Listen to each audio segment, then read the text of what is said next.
किसान भाइयों, किसान के पांव की मिट्टी खेत के लिए एक खाद होती है।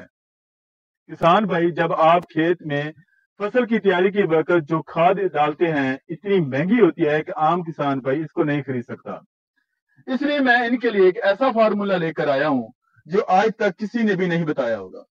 किसान भाई इतनी महंगी खाद डाल डालकर जमीन का पीएच लेवल इतना बढ़ा लेता है जिसकी वजह से पैदावार भी कमी हो जाती है। इसलिए मैं इन किसान भाइयों के लिए सस्ती खाद का एक ऐसा फार्मूला लेकर आया हूँ।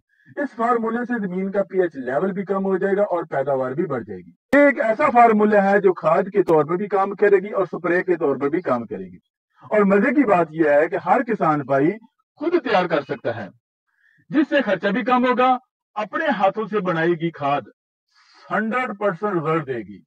जो हम बाजारी खादें लेते हैं इनका 25% जमीन को मिलता है और बाकी का 75 हिस्सा या तो हवा में उड़ जाता है या रोशनी की वजह से जाया हो जाता है। जमीन को सिर्फ 25% हिस्सा ही मिलता है। ये जो बाजारी खादें हैं मुकम्मल तौर पर जमीन को क्यों नहीं मिलती? वो इसलिए नहीं मिलती क्योंकि हमारी जमीनों में ऑर्गेनिक मैटर इतना खराब हो चुका है कि इसको ठीक करने के लिए और जमीन के पीएच लेवल को कम करने के लिए एक ऐसी खाद बनाने का तरीका भी बताऊंगा जो खाद के तौर पर भी इस्तेमाल होगी तो खाद का ही फायदा होगा, और अगर स्प्रे के तौर पर इस्तेमाल करेंगे तो स्प्रे का भी फायदा होगा। 100% इसका रिजल्ट मिलेगा। जो हमने खाद बनाई है इसका तरीकाकार ये है कि 10 लीटर लस्सी लेनी है। इसके बाद आपने वो जड़ी बूटियां लेनी है जो इंसान ना खाता हो और जानवर भी ना इस्तेमाल करता हो।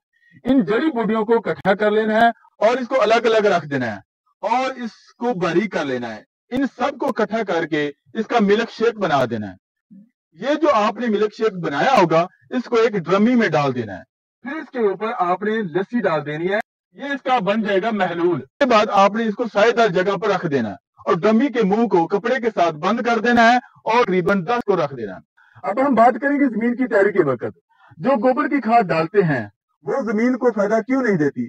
फर्ज करें आपने 1 एकड़ में 10 ट्रालियां गोबर की खाद डाली है, इनमें से सिर्फ 2 ट्राली का जमीन को फायदा हुआ है, बाकी की 8 ट्रालियां कहाँ गई?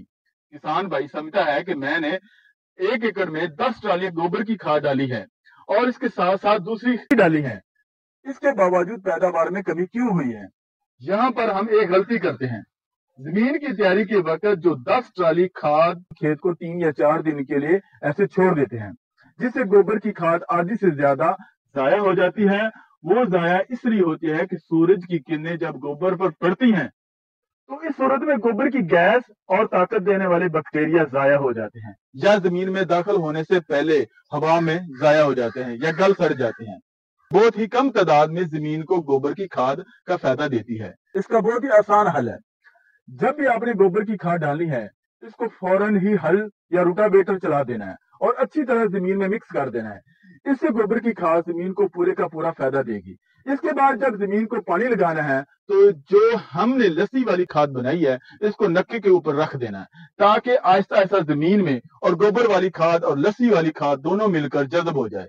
इससे ये होगा कि जमीन का ऑर्गेनिक लेवल भी ठीक हो जाएगा, साथ साथ जो जमीन को बीमारियां लगती हैं वो भी कम हो जाएंगी।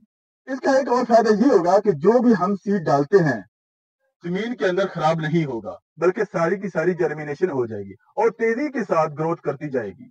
अब इसकी स्प्रे करनी है। जब आपकी फसल 10 से 12 दिन की हो जाए तो लस्सी वाली खाद 3 लीटर छान कर 17 लीटर पानी में मिलाकर इसका स्प्रे कर दें।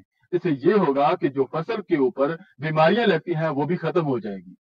ये तो थी लस्सी वाली खाद।